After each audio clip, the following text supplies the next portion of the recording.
El punto que hoy día se está investigando, noviembre del 2024. Escúchame bien este dato. Ya. Noviembre del 2024. Eduardo es internado en la clínica por un cuadro de intoxicación. En aquel entonces fue solamente eso.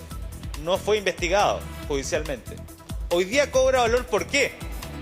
Porque en noviembre del 2024, Eduardo consume un helado que fue ofrecido, regalado por su hermana y su cuñado. Y esto lo termina trasladando hasta la clínica. Hoy día se está investigando si es que fue el primer intento de homicidio del camarógrafo y sus dos hijos. Oye, Rodrigo, Es la misma persona. Dígame. La hipótesis del móvil que tienen. Pero además hay un antecedente que va a ser clave para la fiscalía y yo me imagino que deben estar ya pidiendo los antecedentes en la clínica, porque cuando una persona es internada, se busca cuál es la razón, qué fue lo que consumió, se logró detectar cuál había sido la razón de esa... Acuérdate que él estuvo internado por un cuadro toxicológico. Claro, y de un helado que le habrían ofrecido eventualmente, según lo que se dice. Y haciendo memoria, lo primero que te preguntan cuando uno llega a urgencia a la clínica, ¿a qué comió? Claro. Mira, me comí esto, pero nunca me hace mal. Mira, lo raro que comí, que nunca como, es un helado. Y ahora se acuerdan que ese helado, que probablemente era lo que salía de su dieta habitual, se lo había dado el Claro, lo que pasa, cuñado. claro, pero lo que pasa es que de repente uno va y se me cayó para la guatita hoy y la enfermera te dice no coma tanto para la otra porque si yo le di un enfriamiento con el helado, qué sé yo, dependiendo de la gravedad, obviamente. Si hay pero una es que ahora intoxicación cobra especial que da sentido señales, eso. Claro, no, sí. Y yo me imagino El que tema deben es que estar es probable pidiendo que no los haya exámenes rastro. en la clínica. Es probable que no haya rastro. Pero de todas maneras debe haber un examen en la clínica porque te hacen exámenes. ¿Había bacteria? No, no había bacteria. Esto era un cuadro viral, te saben, eso sale en el historial de la clínica. Seguramente va a ser muy y si no interesante era ir a bacterial, buscarlo, si no, o sea, de verdad, mira, al doctor Ugarte le puedo preguntar, ¿por qué no viene para acá, doctor? Una gente... O sea, si estamos hablando de agentes nocivos. No, claro. O sea, Pero ¿sabes qué otra cosa, Cristian? Yo te lo quería preguntar, que también es súper importante, a propósito de lo que dice la PRI también, es ver cuál es la situación económica de, en este caso, el detenido. Porque el móvil es súper importante. Para cualquier efecto, el móvil, es decir, la motivación es súper relevante a la hora de cualquier investigación sobre imputarle un delito criminal a alguien. Si acá estamos viendo que el señor Ugalde, por ejemplo, tiene un patrimonio de, no sé, 10 millones de dólares y está con todo al día y tiene una regia vida, uno dice el móvil económico como que, no sé, ¿Puede ser tan tentador para Claro. esa persona? Ahora, si el señor Ugalde anda a patas con los piojos, está endeudado hasta acá, o no, o tiene una situación así como plana, pero tiene esta ambición, ¿cierto? La hipótesis, digamos, del conflicto del dinero por una posible herencia, ventas de terrenos, sitios que... Pero te lo explico en simple. Sí, explíqueme. Cuando uno ve herencias, que me toca ver a familias en esa situación de conflicto, el problema a veces, muchas veces, no es el patrimonio, es la liquidez que entrega esa herencia. Claro. Las personas, ¿qué le interesa? El patrimonio no No necesariamente. le interesa la casa, le interesa que le llegue la Le plata. interesa la liquidez. Y ahí está el dato que entrega Rodrigo Pérez, porque ellos tenían la intención, por una parte de la familia, de vender una de estas propiedades y Eduardo se oponía. Exacto. Rodrigo, ¿tú Sí. tienes esa información? Y eso tiene que ver con la liquidez. Exacto, que justamente la propiedad, claro, que justamente la propiedad de la reina, que si no me equivoco estaba evaluada en más de 500 millones de pesos. La propiedad ¿En de la la que reina. estás tú? A ver, Pero esto, el valor para es que ustedes se hagan una 1.200 idea. millones. Sí, más de 1.000 Sí. millones de pesos. No, pero ese es el valor total del patrimonio, porque son 2 departamentos en Santiago también. El valor espérame una total son cosa. más de 1.000 millones de pesos. Pero hay una propiedad, ¿Ya? dígame. No, es que la propiedad es la que estaban viviendo, es la que se iba a vender. ¿Hubo otra propiedad en la reina? Sí, según tengo entendido, es la misma propiedad. A ver, hagamos Ya, el porque resumen 500 millones, del créeme que no conflicto de la cuesta. herencia. No, claro. No se puede claro, decir al avalúo estábamos fiscal, hablando de pero el patrimonio avalúo con avalúo de fiscal. mercado.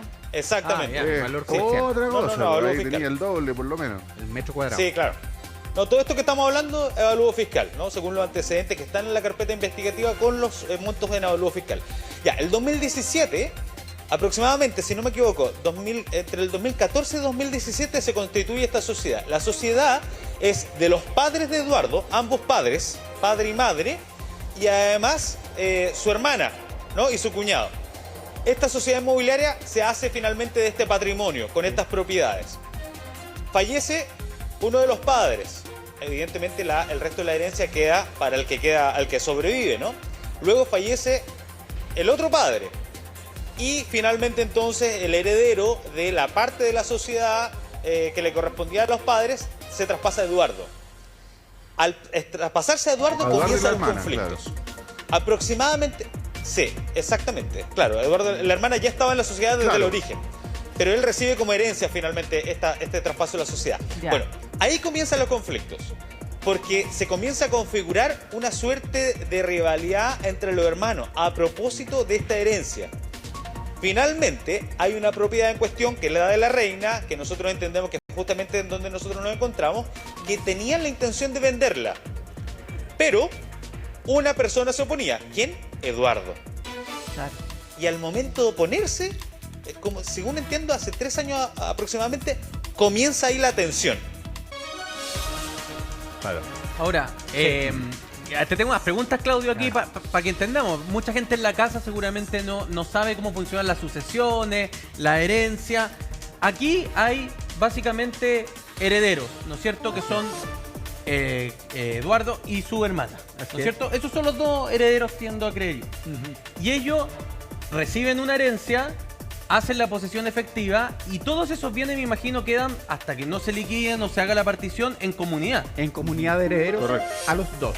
Ok, en comunidad de herederos los dos. Y eso quiere decir que para hacer cualquier cosa con esos bienes se requiere la firma que de los dos... La voluntad de los dos. Claro. La autorización de los dos. Y basta, así que, y si fueran 3, bastaría hice, que uno se opusiera para dejar todo paralizado. Yo hice un dibujo. Ya, a ver. Que no sé si se va a alcanzar a notar, pero lo concreto es lo siguiente. Aquí.